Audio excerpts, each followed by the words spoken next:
ஒரு நாள் அவரது ஆசிரியர் சத்யநாராயணன் மீது வகுப்பில் கவனியா குற்றம் காட்டி விசிப்பலகையின் மேல் ஏறி நிற்குமாறு கட்டளையிட்டார். சத்யநாராயணன் ஆசிரியர் தன்னை கீழிறக்கும் வரை அவர் உட்கார்ந்திருந்த நாற்காலியிலேயே ஒட்டிக்கொண்டிருக்குமாறு நினைத்தார். நினைத்ததும் நடந்தது.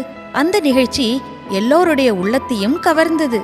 அத்தகைய பெரும்பேறு பெற்ற போதிலும் அவர் எளிமையாகவும் இனிமையாகவும் இருந்தார். அவர் அக்கிராம சிறுவர்களை ஒன்று கூட்டி பஜனை குழு ஒன்றை அமைத்தார். அவர்களுக்கு தாம் இயற்றிய நாமாவளிகளை கற்பித்து மற்ற இடங்களுக்கும் அழைத்துச் சென்று பஜனை செய்தார்.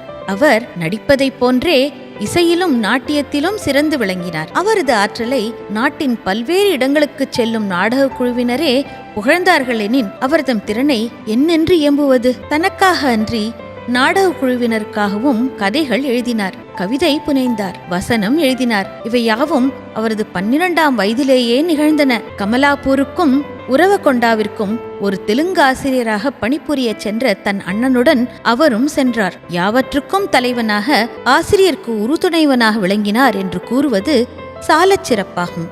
மேலும் அவர் மற்றவர் இழந்த பொருளை கண்டுபிடித்து தருவதிலும் நிகழ்ந்த செயலையும் இனி நிகழவிருக்கும் செயலையும் விளக்கி கூறுவதிலும் அற்புத திறன் பெற்றிருந்தார். அந்நகர மாந்தர்க்கு அன்பராக, துன்பமுற்றோர்க்கு துணைவராக விளங்கினார்.